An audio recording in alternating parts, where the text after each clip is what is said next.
अस्सलाम वालेकुम दोस्तों, उम्मीद है आप सब खैरियत से होंगे। आज फिर एक नए मौजू के साथ हाज़िर खिदमत।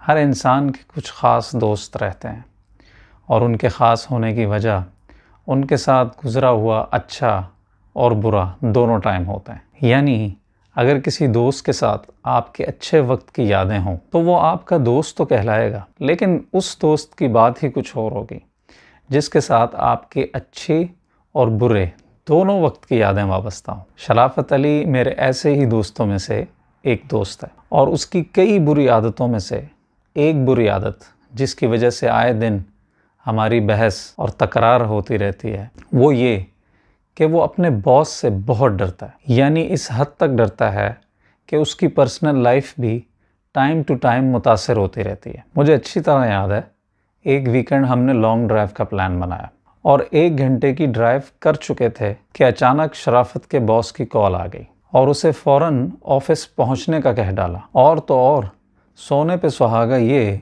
कि बजाय उनको मना करने और ये बताने के कि हम ऑलरेडी लॉन्ग ड्राइव पे निकल चुके हैं, शराफत ने उन्हें ये कह डाला कि मैं आधे घंटे में ऑफिस पहुंच जाऊंगा। ये वही दिन था जब मेरी और शराफत की कड़ाकेदार जंग हुई और मुझे अच्छी तरह याद है कि 1 हफ़्ता तक मैंने शराफत की कॉल्स रिसीव नहीं की थी। खैर, एक रात मुझे 12 या 12:30 बजे शराफत साहब की कॉल मौसूल होती है और वो आवाज़ से बहुत बुखलाए हुए दिखाई देते हैं। पूछने पर मालूम होता है कि जनाब के सो कॉल्ड बॉस ने उन्हें एक व्हाट्सएप मैसेज किया है और प्रॉब्लम ये थी कि मैसेज उर्दू या इंग्लिश में होने के बजाय फ़्रेंच में था। मैंने फ़ौरन गुस्सा करते हुए उसे कहा कि तुम अपने बॉस को रिप्लाई क्यों नहीं करते कि सर कहीं गलती से ये मैसेज तो मुझे फॉरवर्ड नहीं कर दिया आपने, चूँकि आप तो जानते हैं कि मुझे फ़्रेंच नहीं आती।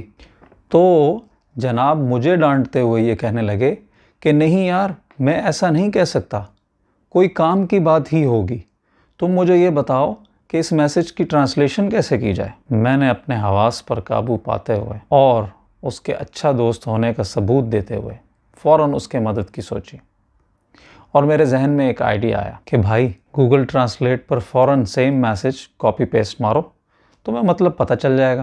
खैर दोस्तों, ये तो दुनिया के एक छोटे बॉस के मैसेज की कहानी थी कि जिसका मतलब जानने के लिए उसका अदना सा गुलाम मरे जा रहा था कि कहीं मैसेज में छुपे पैगाम को मिस करने की वजह से उसकी जॉब ही ना चली जाए। लेकिन दोस्तों, उस खालिक़े कायनात के अजीम मैसेज का क्या, जो उसने कुरान अजीम की सूरत में हमें अता किया? क्या हमने कभी उसका मतलब जानने की कोशिश की? क्या हमने कभी सोचा कि यार 5 टाइम जो चीज़ अरबी में दोहराते रहते हैं, आया उसका मतलब भी जान लिया जाए? यानी दुनिया के 2 टके के बॉस की तो इतनी अहमियत, जिसकी ताकत ज़्यादा से ज़्यादा चंद रुपयों की जॉब लेने तक महदूद है, मगर उस रब्बुल आलमीन की अहमियत जो माँ के पेट की तारीख़ी से लेकर दुनिया की रोशनी तक पहुँचाने और फिर दुनिया के झमेलों से आखरत की अब्दी नींद तक सुलाने पर कादिर है। दोस्तों, इंग्लिश भी तो हमारी मादरी ज़ुबान नहीं, पर हम उस पर तो बहुत जल्द अबूर हासिल कर लेते हैं,